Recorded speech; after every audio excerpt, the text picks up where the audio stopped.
Gulf లో ఉన్నటువంటి మన జన సైనికులందరికీ, వీర మహిళలందరికీ హృదయపూర్వక నమస్కారాలు. మీరందరూ కూడా మీతో మాట్లాడటం అంటే లోపల నాకు కూడా అవుట్ ఆఫ్ అంటే మన దేశం కాని దేశంలో ఉన్నారు మీరందరూ, అందులో గల్ఫ్ లో ఉన్న వాళ్ళు ఉన్నారు.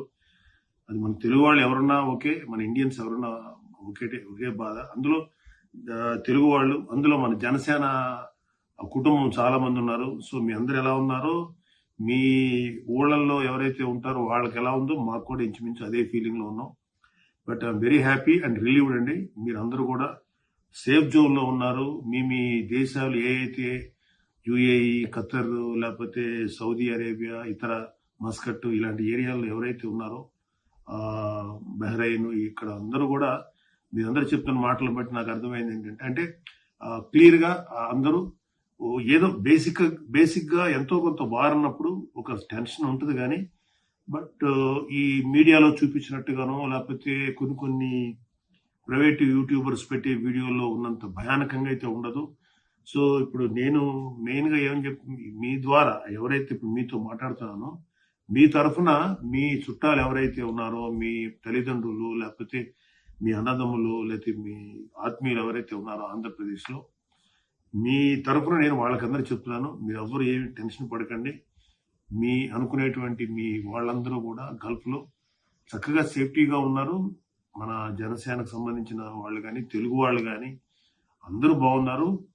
పైపెచ్చు వాళ్ళందరూ ఎలా ఉన్నారంటే, సింపుల్ గా మా వరకు మేము సేఫ్ గా ఉన్నాం అనుకోకుండా, ఎవరికైతే సమస్యలు ఉన్నాయో ఈ యుద్ధం సంబంధించి ఏదన్నా ఇష్యూస్ రేజ్ అయినా కూడా ఒకళ్ళకి ఇబ్బంది వస్తే 10 మంది ఎదురుగా ఉండి కలిసి వాళ్ళకి సహాయం చేయడానికి నిజంగా నిలబడున్నారు.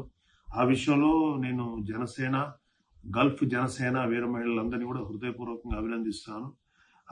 ముఖ్యంగా ఆంధ్రప్రదేశ్ లో ఎవరైతే ఉంటున్నారో, మీ చుట్టాలు అయినటువంటి వాళ్ళు ఎవరైనా గల్ఫ్ లో ఉన్నారో, మీ వాళ్ళందరూ సేఫ్టీగా ఉన్నారండి.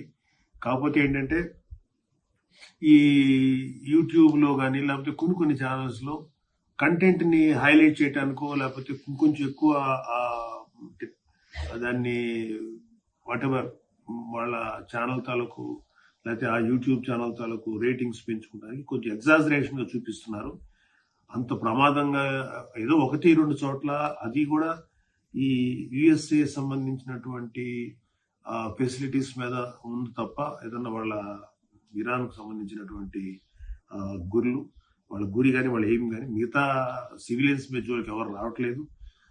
మోస్ట్ ఆఫ్ అలాగే ఏ కంట్రీస్ అయితే మన వాళ్ళు ఉన్నారో, యుఏఈ కానీ లేకపోతే దుబాయ్ కానీ లేకపోతే సౌదీ కానీ వేరేనికి అందరూ కూడా ఆయా దేశాలు వాళ్ళ పౌరులందరికీ మంచి రక్షణ ఇస్తున్నారు.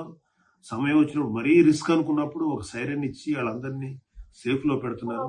కాబట్టి మీరెవరూ కూడా ఆంధ్రప్రదేశ్ వాళ్ళు ఎవరు కూడా టెన్షన్ పడకండి. వీళ్ళందరూ బాగున్నారు. అక్కడ ప్రతి ఒక్క జనసైనికుడు వీరమహిళ కూడా ఏదైనా సమస్య వస్తే డీల్ చేసేదానికి రెడీగా ఉన్నారు. ఒకవేళ వాళ్ళ వల్ల కూడా కాకపోతే జనసేన తరఫున పవన్ కళ్యాణ్ గారు, ఇటు కూటమి ప్రభుత్వం మేము రెడీగా ఉన్నాం. మీకు ఏదైనా ఇష్యూ ఉన్నప్పుడు మీ చేతులు దాటిపోయి ఇంకేదైనా చేయాలంటే ఖచ్చితంగా మాకు తెలియజేయండి. అటు అజయ్ బాబు గారు ఉన్నారు, మన అజయ్ కుమార్ గారు ఉన్నారు, నేనున్నాను. మీరు అట్లాగే శ్రీకాంత్ కానీ, త్రిమూర్తులు గారు కానీ, మన మస్కట్ రామదాస్ కానీ అందరూ కూడా ఉన్నారు. కాబట్టి వాళ్ళందరూ మాకు టచ్ లో డైరెక్ట్ గా ఉంటారు. కాబట్టి వాళ్ళ టచ్ లోకి వెళ్ళండి. వీలైతే రామదాస్ గారి నెంబరు, అలాగే కంచన్ శ్రీకాంత్ గారి నెంబర్ మీ దగ్గర ఉంటుంది. అలాగే మిగతా ఎవరైనా సరే కేసరి త్రిమూర్తులు గారి నెంబర్ కూడా మీ దగ్గర ఉంటుంది. సో వాళ్ళ ద్వారా అయినా కూడా మీరు నా టచ్ లోకి రండి. మీకు ఏదైనా పెద్ద ఇష్యూ అయితే 90% రాకూడదు. అలాగే వన్ మోర్ థింగ్ ఏంటంటే, నా అబ్జర్వేషన్ లో నేను కొన్ని యుద్ధాలు చూశాను కాబట్టి చెప్తున్నాను. ప్రపంచంలో ఏ దేశం కూడా లాంగ్ టైం యుద్ధం చేసేదానికి ఎవరి దగ్గర అంత రిసోర్సెస్ ఉండవు. ఎంత పెద్ద దేశమైనా సరే కొన్ని రోజుల తర్వాత కాంప్రమైజ్ అవ్వాల్సిందే.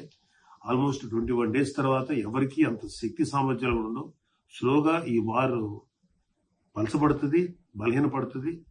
మళ్ళీ సివిలియన్స్ లైఫ్ మళ్ళీ గాడిలో పడుతుంది. అందరూ బాగుంటారు. నాకు తెలిసిన వరకు మాక్సిమం ఇంకొక 1 week లోపల, మహా అయితే 10 days లోపల మొత్తం సర్దుబాటు అవుతుంది. కాకపోతే ఎక్కడైతే నష్టాలు జరిగినాయో, ఏదైనా ప్రాపర్టీస్ కి సంబంధించిన ఏదైనా ఆస్తులు ధ్వంసం జరిగినాయో అవి కొంచెం రిపేర్ చేసుకోవడానికి వాటి నార్మల్ గా అవడానికి కొన్ని రోజులు పట్టొచ్చేమో కానీ ఎవరికి ప్రాణ నష్టం కానీ పెద్దగా ఎవరో ఒకళ్ళు కొంతమందికి జరిగింది కానీ మన వాళ్ళైతే ఎవరు లేదు, నష్టం జరగలేదు. అందరూ చాలా సేఫ్లో ఉన్నారని చెప్పి మీ వాళ్ళందరూ పాల్గొన్నటువంటి ఈ జూమ్ మీటింగ్ తరఫున నేను వాళ్ళ దగ్గర నుంచి చెప్తున్నాను, మీరందరూ రిలాక్స్ గా ఉండండి. వాళ్ళ గల్ఫ్ సంబంధించినటువంటి చుట్టాలు, friends, brothers, sisters, fathers, mothers, be happy. And త్వరలో యుద్ధం ముగిసిపోతే మీరందరూ సంతోషంగా ఉండాలని మనస్ఫూర్తి కోరుకుంటున్నాను. Thank you very much Srikanth for your initiative. And thank you Ajay గారు, మీరు తీసుకొచ్చినందుకు. త్రిమూర్తి గారు, రామదాస్ గారు, ఇంకా ఇప్పుడు దాకా మాట్లాడిన వాళ్ళు ఇంకో ఇద్దరు లేడీస్ ఉన్నారు, సుధాశ్విని గారు, ఇంకెవరెవరో ఉన్నారు, కృష్ణ కిషోర్ గారు. మీ అందరితో లేకపోతున్నాను, నాకున్న అవైలబిలిటీ ఆఫ్ టైం తక్కువ ఉంది వల్ల. మళ్ళీ ఇంకోసారి ఖచ్చితంగా మనందరం కలుద్దాం. యుద్ధం అయిపోయిన తర్వాత మీరందరూ 100% మీ అందరి బెస్ట్ పొజిషన్ కూడా మిమ్మల్ని కలుస్తాను. చక్కగా మీరందరూ సంతోషంగా ఉన్నప్పుడే కలుస్తాను. మళ్ళీ జూమ్ మీటింగ్ పెట్టుకుందాం. అటు ఎప్పుడైనా సరే గల్ఫ్ వచ్చినప్పుడు మళ్ళీ కలుద్దాం. మీ అందరి వైపుని మిమ్మల్ని అందరికీ కలుస్తాను. Please be stay safe.